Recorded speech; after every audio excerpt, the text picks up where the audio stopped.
Hello peeps and welcome back to the channel.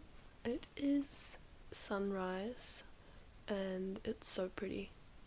I can't actually see through my window because there's so much condensation on it, but it's like all the sunlighty patterns. Let me find my notes. First.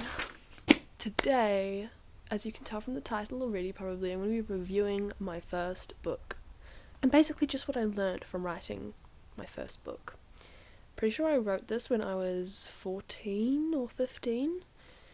It is a historical romance, and you can actually hear me read out some of it on another one of my videos. I will tag it if I can.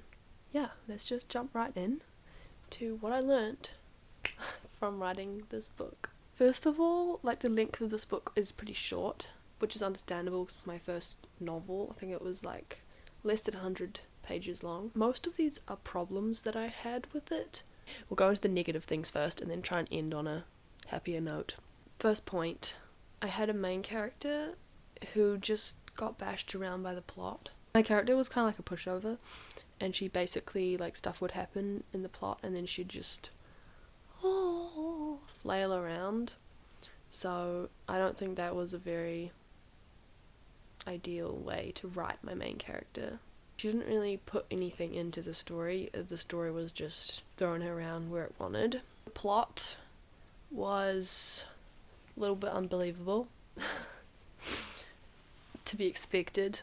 I feel like things just happened that were just a little bit unrealistic, and because this book wasn't in a genre where unrealistic things could happen, like if it was like a fantasy or alternate reality, like it would make more sense. But since it was just a historical romance, it should have made sense because it's like real life. And I think when plots are unbelievable, it just pulls the reader out of the book, because it's like, why is that happening? That's weird.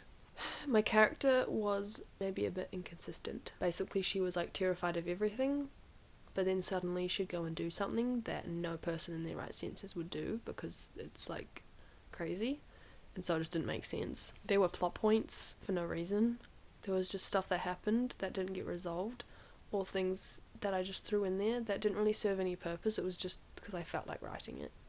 I definitely try to think now when I'm writing a scene, like, what purpose is it serving to the story? If it's not serving a purpose in the story, then get rid of it. Because it's just going to be annoying people if they read that and they're like, okay, we don't care about this scene because it's not really helping anyone. But if it's doing some character development, world development, it's like a major plot point, it's bringing in a, what is it called? Subplot. Is that what it's called? I don't even remember. But if it's actually serving a purpose, then it's good. Now, a few good things about it. It had some funny scenes. As you can, I don't know if it was actually funny, like when I wrote it, but I think a lot of it's just because, like, when I go back and read it, I'm like, wow, this is quite something. So I think it's more just because my writing was funny rather than the funny scenes. But yeah, there were actually some funny things in there, and I really like it when I write funny scenes in my books. Those are the parts of my books that I go and read and I'm like, oh, this is so funny, and I actually enjoy reading it. Go younger me, making some, at least there was some humour, just a little bit. Another good thing is enjoy writing it. It was a very long time ago, so I can't actually remember, but I do just remember I would sit down and I had this very old playlist on my very, very old computer, because that's what I wrote on. It was like some computer that's been around since I was born, and I used it as my writing computer because it did not work for anything else. Like, the internet didn't work, the whole computer crashed a few times and it was just disastrous, but I think I enjoyed writing it. And I had this classical playlist and it was all just straight classical music, like not even soundtrack, not even just instrumental, it was just classical. And I would have like these certain songs, these like intense classical songs that I would listen to when I was writing like an intense scene, even though most of the scenes in that book weren't actually intense, but I thought they were. That's pretty much everything about this book that I wanted to say. The main character got bashed around, the plot wasn't that believable, my character wasn't consistent sometimes, she'd do things out of character. There were some unnecessary plot points, but it had some funny scenes, and it was fun to write. First book, it was okay. Also, something not so good about this book is the title I chose.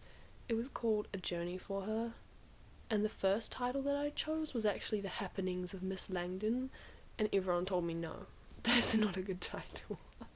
I was like, I'm gonna call it this, and then I'd ask people like, do you think I should call it this? And everyone was like, no, that sounds boring, don't call it that.